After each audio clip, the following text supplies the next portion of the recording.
Morning. Morning.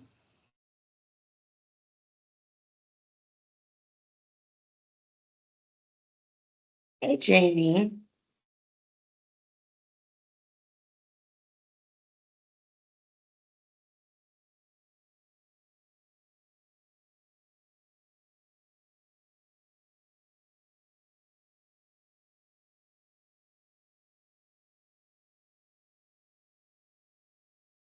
All right, Jamie, I'm going to go grab one more cup of tea and I'll be right back.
Morning, everyone.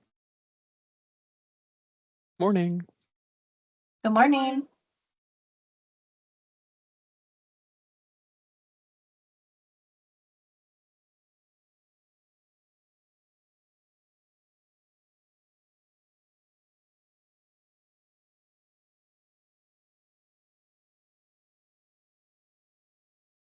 Good morning, everybody. Welcome.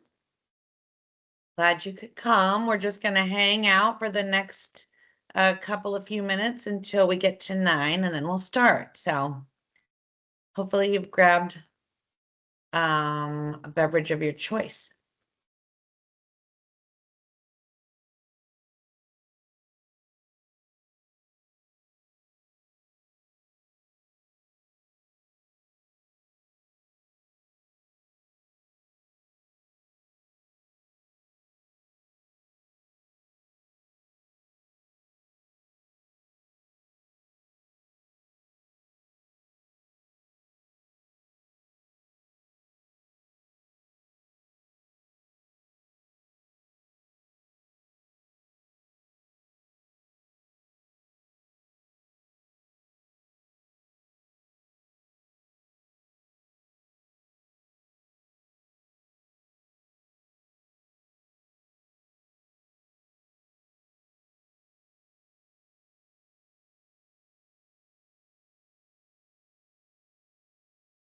Right. Good morning. A couple of people have just joined. Hi, everyone. We are going to we'll probably start at 9:01.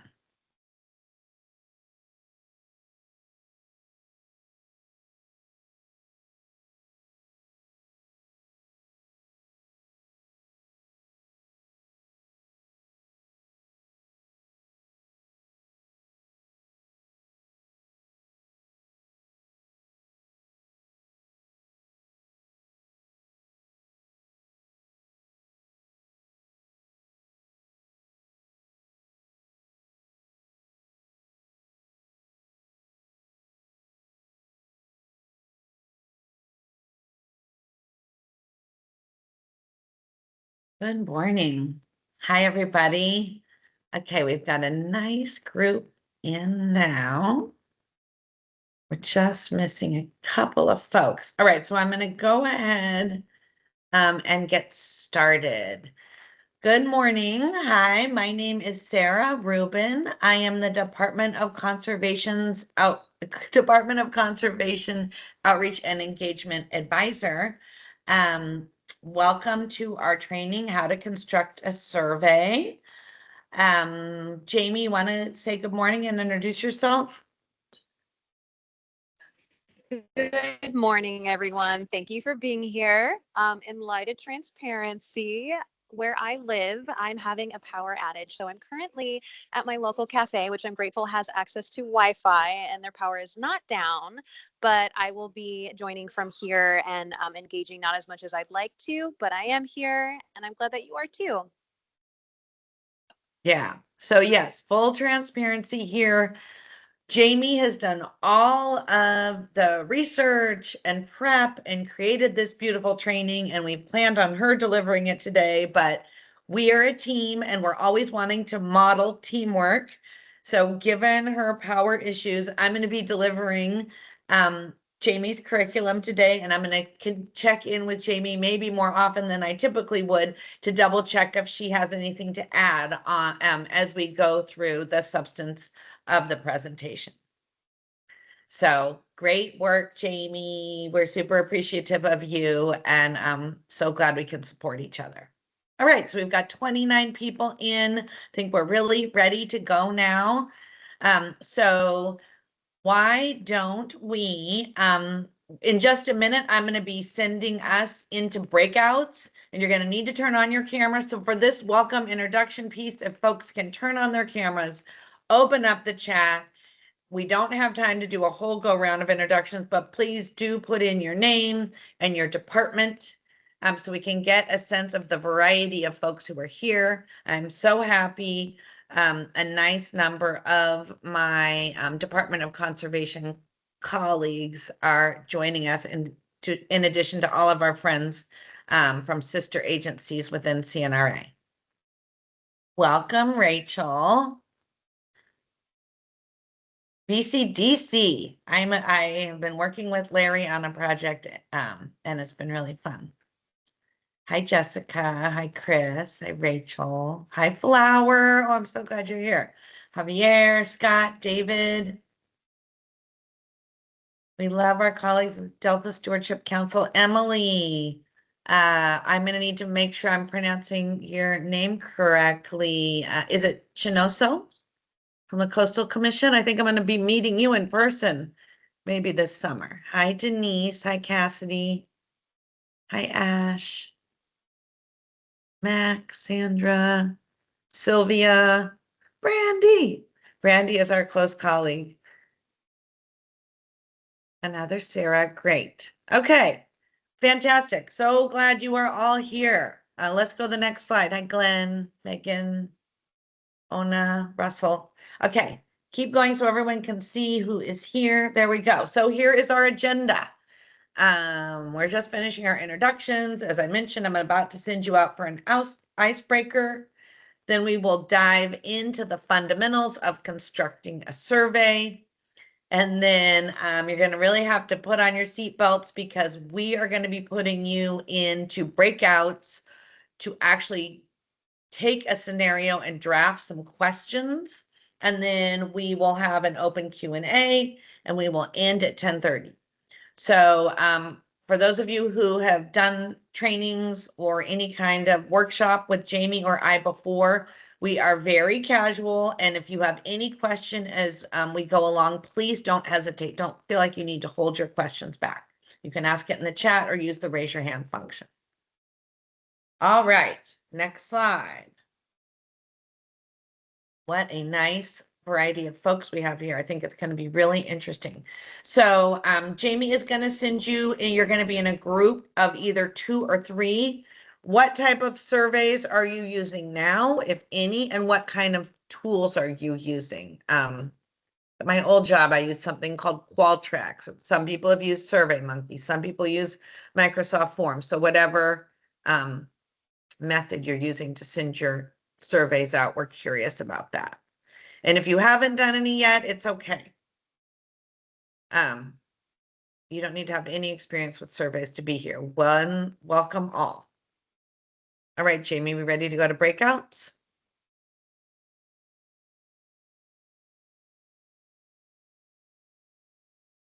Yes, just give me one moment and I will set up the breakout rooms for all of you. Thanks.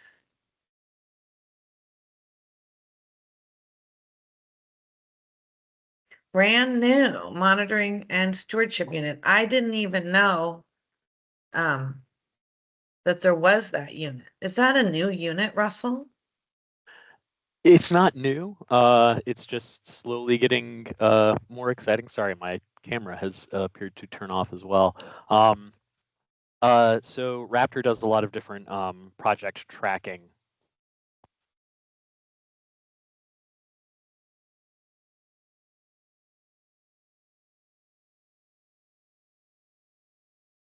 Hi.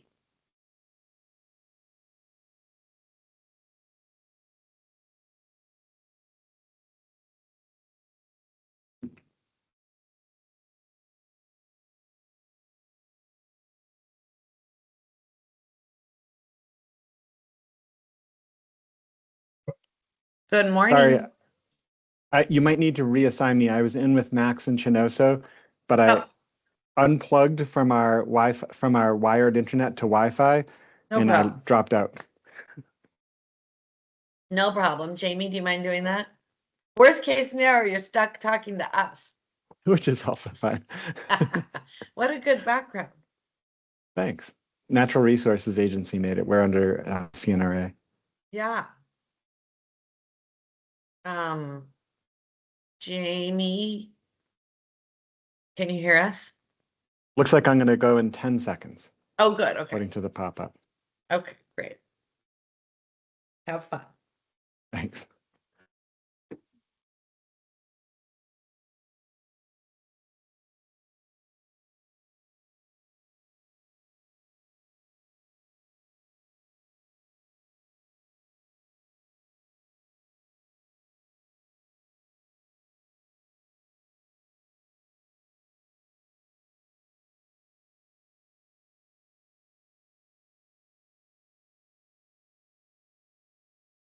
Okay, that always takes longer than I would like, but they're in their rooms and I just Hold on. sent Let me hang out. up the phone.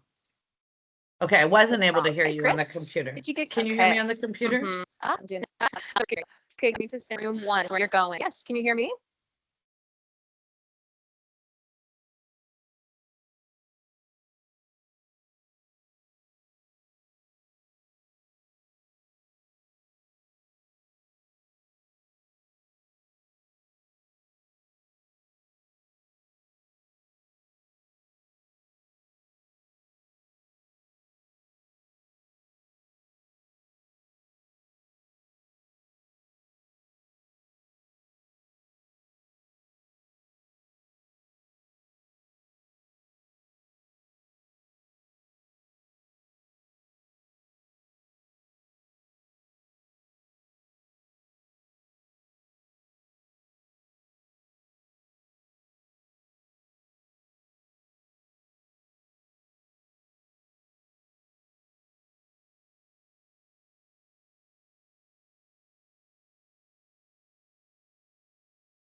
Testing. Jamie, oh. Oh. Welcome back. Yeah. Sure. Oh, great. Welcome back, everybody. We hope you had a good conversation. And we are curious to get a little feedback, given what you chatted about. So could I have a couple people share verbally, and then can other folks share a little bit in the chat? What types of surveys are you sending out? What types of tools are you using? All right, Stacy, go for it. Yeah, we talked about, I think trying to understand how the public is interacting with us. It seems to be a common theme for survey use. We also did talk a bit about, personally identifiable information and collecting that, and how, at least under CNRA, we've been really told that we should just be using Microsoft Forms for security purposes. So that's pretty much the platforms that at least a couple of us have moved to now solely. Super helpful. Denise, good morning. Glad you're here. Good morning. Glad to be here. I just want to echo what I'm seeing in the chats. We do in our group, folks have been using MS Forms and also SurveyMonkey. It's been huge to have the QR code available. And for my agency, we send out community surveys. We send it through like paper snail mail, which typically has a really low response rate that way. But we're just kind of like bound to do that because there's some folks who prefer to get information in through the post. So. Nice. Thank you. All right, one more person. Anyone else want to share a perspective? Okay, we will keep going. Next slide. So, plus Denise, who we adore, we are all part of CNRA's community of practice. And I said this before, which is ask questions as we go. Have your video on, especially when we're doing our breakout groups and exercises. And if you could please mute, unless you are speaking. Anita, I'm gonna see if we can mute you. There we go. And of course, we are always looking for folks to be fully present and participate, but also make sure you're providing room for everybody to participate. All right, next slide. Jennifer. Okay. Uh-oh, there we go. All right, so we are in a training about surveys, the value of surveys.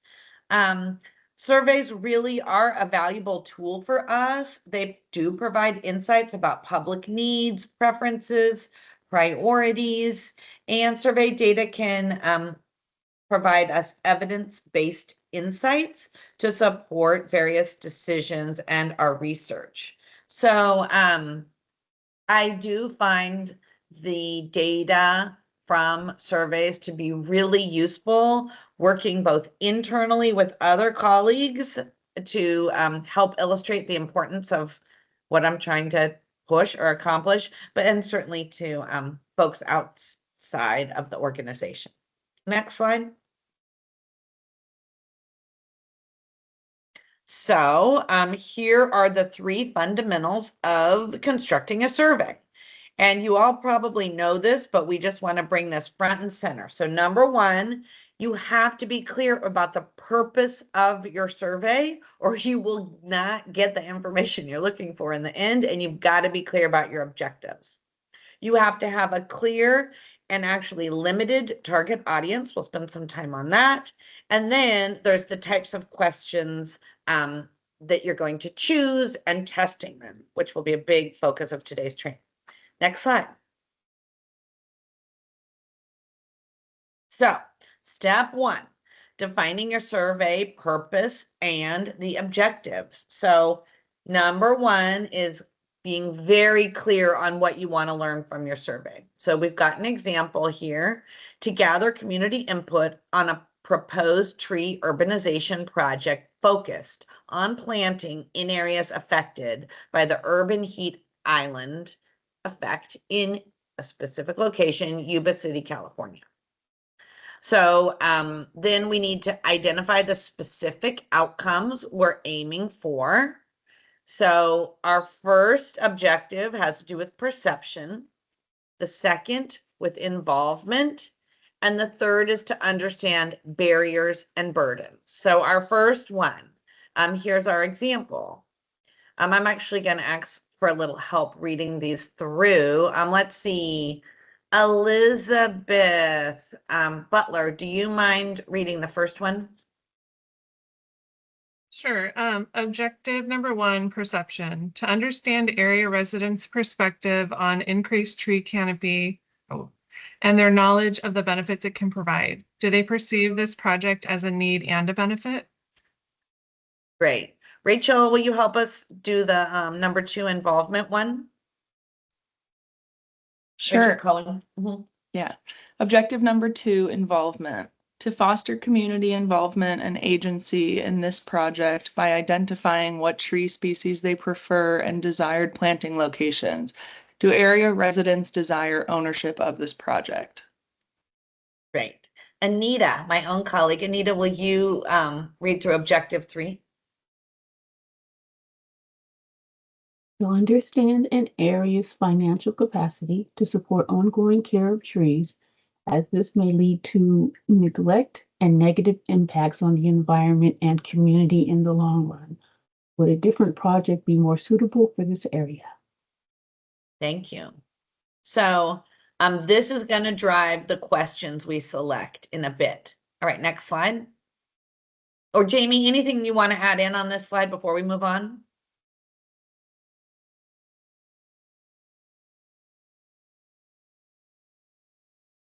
No, I don't have anything to add. I think that was very clear. Thank you everybody for participating and reading the objectives. Obviously, it is absolutely crucial to be as specific as possible on what type of information you intend to get from this survey. So this is an example of that. Perfect, thank you. All right. So the next slide.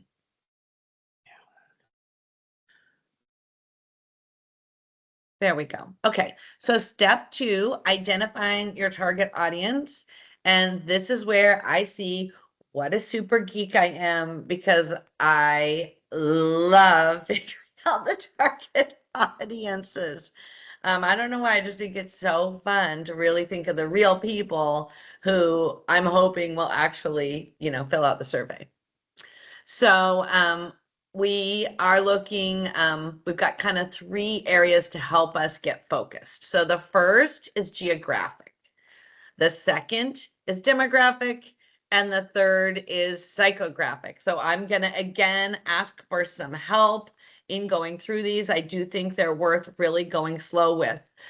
So David Gordon, do you mind reading A, geographic? Yep. Okay, so geographic. Consider the city or region and zip code. More specifically, identify if it's an urban, suburban, or rural population. For example, central Yuba City houses the main business districts, residential areas, and public infrastructure with the highest population density in the area. Nice, thank you.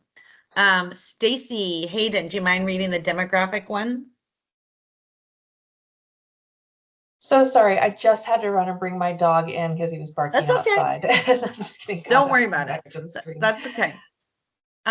Jennifer Hughes, will you read the demographic one? Sure. Demographic. Consider a range of equitable demographics to ensure inclusivity and represent diverse perspectives. For example, socioeconomic status, ethnicity, language, age, occupation, education level, religious beliefs, cultural preferences, etc. Including diverse groups from these demographics promotes fairness, minimizes bias, and increases the validity of your survey results. Perfect, thank you. So this is the one that I think stereotypically I would certainly worry about, because given the policy area or issue, there can be kind of a stereotype of like who's interested. And part of what we always want to be thinking about is how do we think about a very wide net, so that you're getting a wide range of perspectives and you're not making too many assumptions about who's interested. All right, Zoe, do you mind reading item C? Sure. Psychographic considers the population's beliefs, lifestyles, social status, activities, interests, opinions, and attitudes. Next line too? Yeah. Okay. This is helpful for understanding why a population holds specific values and preferences, which is different from simply knowing who they are, demographics. Perfect, thank you. So all three areas are very important. Jamie, anything you want to add in before we go to the next slide? Nope, I don't have anything to add. Okay, next slide.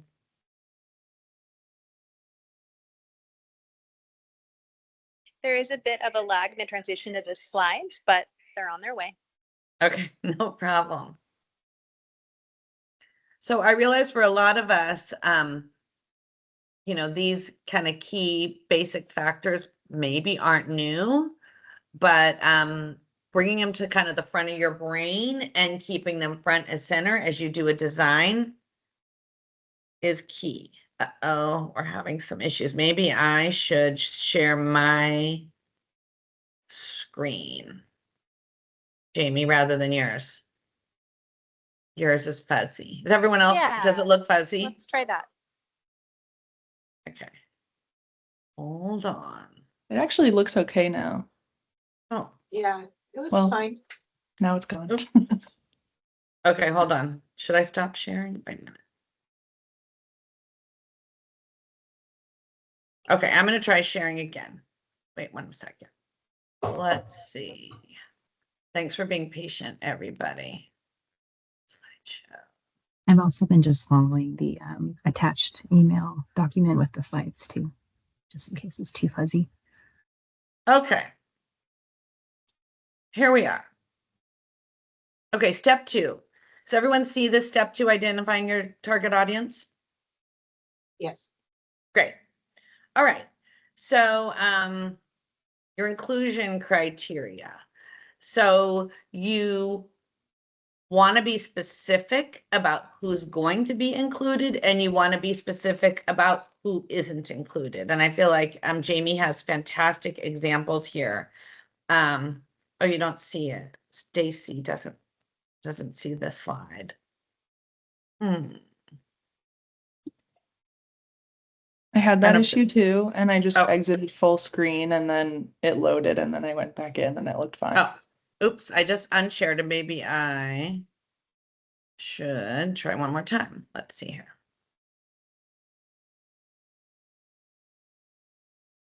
All righty.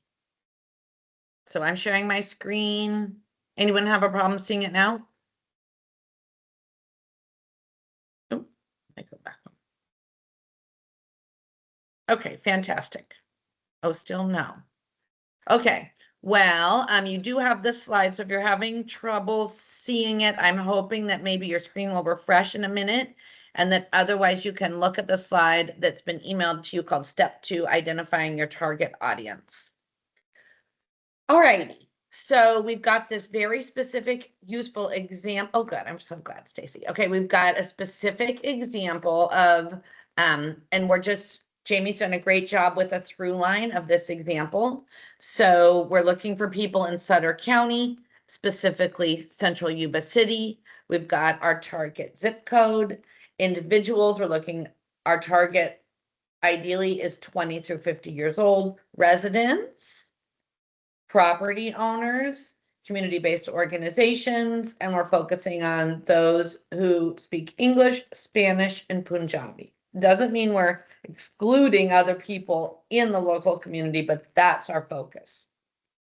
but who we're not looking for are local government type folks. Jamie, do you want to add anything in about accessibility?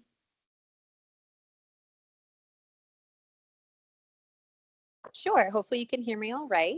So one of the goals here is to ensure that your sampling frame, the specific set of folks that you aim to complete your survey, is realistic in terms of the number of people that you can contact and how you will contact in order to provide this survey.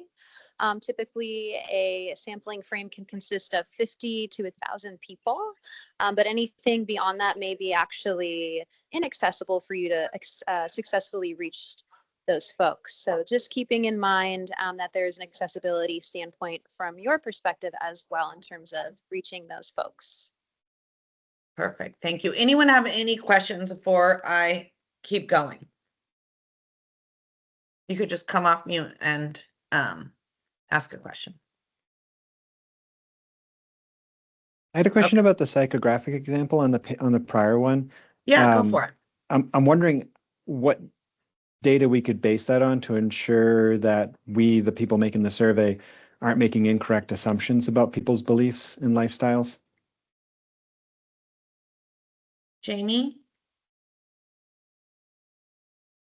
In a few moments, we're going to get to a slide that provides really great resources for diving deep into a specific area in terms of, this one right here. So you can really understand the population that you're targeting. And I understand the apprehension around formulating assumptions of their lifestyles and their preferences. But if you click on these resources and open them up, it provides some really great data and insight into these specific populations.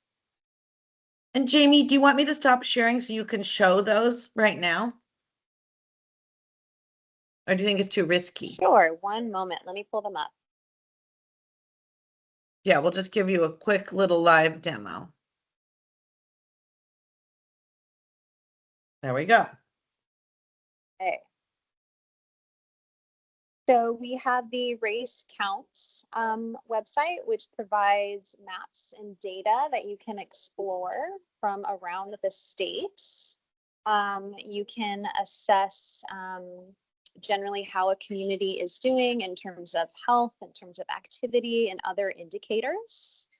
And you can pinpoint specific areas that you are looking for. This bar here. Another resource is the Data USA website, which I find breaks things down really well with numbers. And you can get greater insights into this particular area.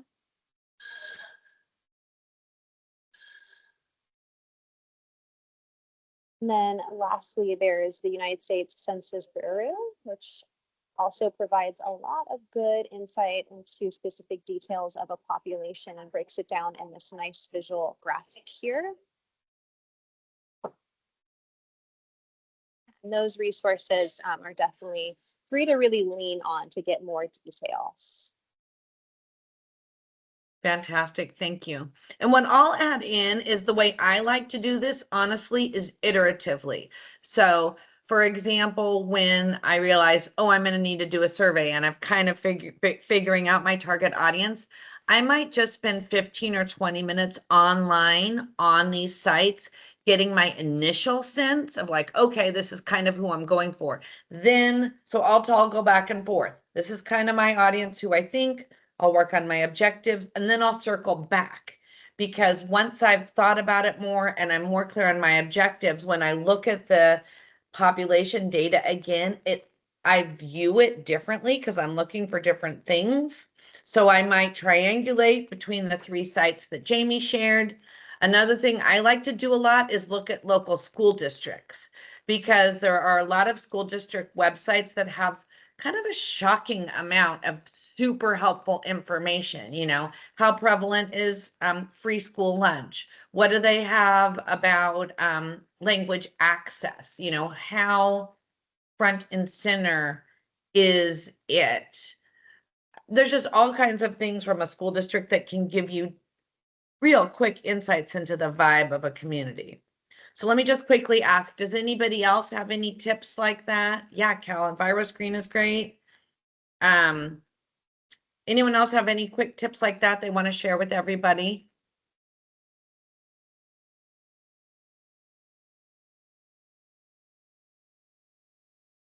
Okay, so you've got your new resources if you weren't familiar with those. So now, trucking right along, I'm going to speed up a little bit. I'm a tiny bit behind. Now we're on developing survey questions. So you want to provide transparency at the beginning of your training. You absolutely want to give people a sense of how long it's going to take. That way, you know, like, oh, I could do this in 3 to 5 minutes, or this is a 10-minute survey, etc. Include that whether or not it can be anonymous. All right, and now we've got our types of survey questions.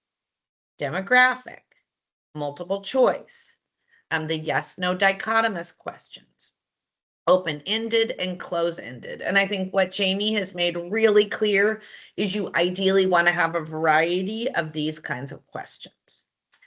Jamie, anything you want to add in?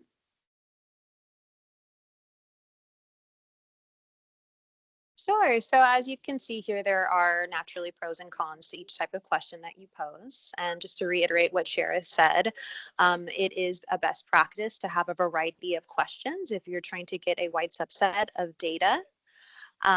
Including various types, particularly from this list, is highly advised. But of course, it also comes to choosing the exact word and how you'd like to frame each question.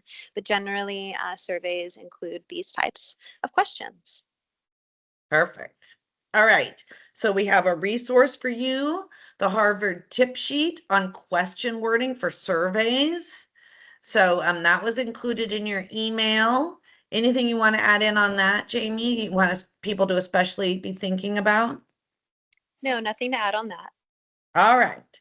So a big tip is to be cognizant of precisely what you want to accomplish with your question. So the ideal question accomplishes 3 goals. And let's see here. I'm going to ask for a little help reading this one.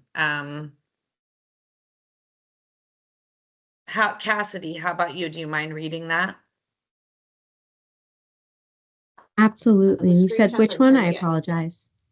That's okay. Just the 3 things that it measures, the 3 things from the Harvard guide. Absolutely. So first, it measures the underlying concept it's intended to tap.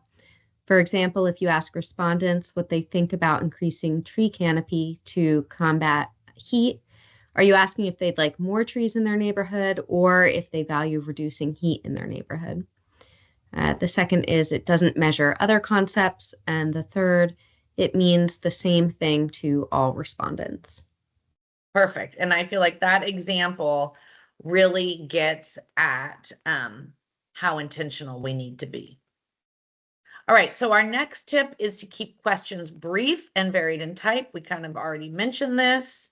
Most people intuitively understand this, but can miss the subtleties. So many use a whole series of nearly identical Likert scale questions, the kind of 1 to 5 style questions, with a similar format. But it might be better to use fewer questions and vary the type, because otherwise people can just kind of get on a roll. So we never, ever want to send a survey out without pre-testing it.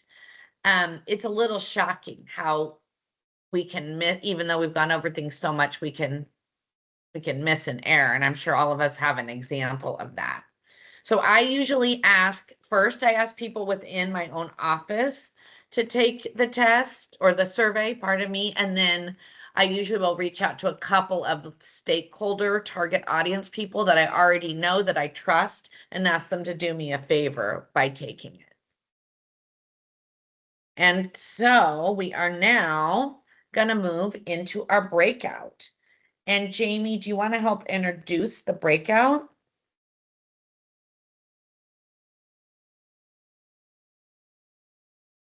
Sure. So I sent you all the breakout group prompt that also has the instructions. So if you can pull up that document and have it handy, that would be wonderful. I am going to put you into small groups ranging from 4 to 5 people, and you'll be given about 12 or maybe even 15 minutes to collaboratively work on this exercise.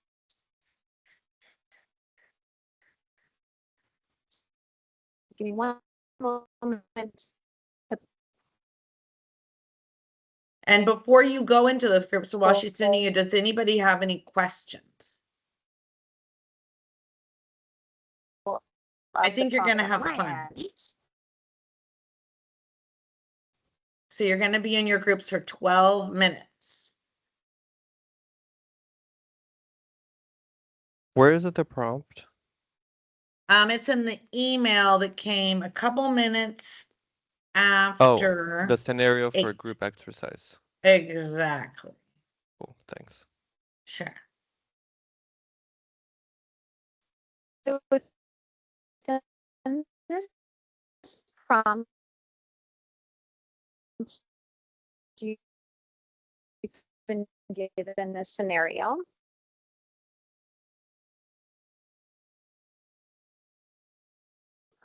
With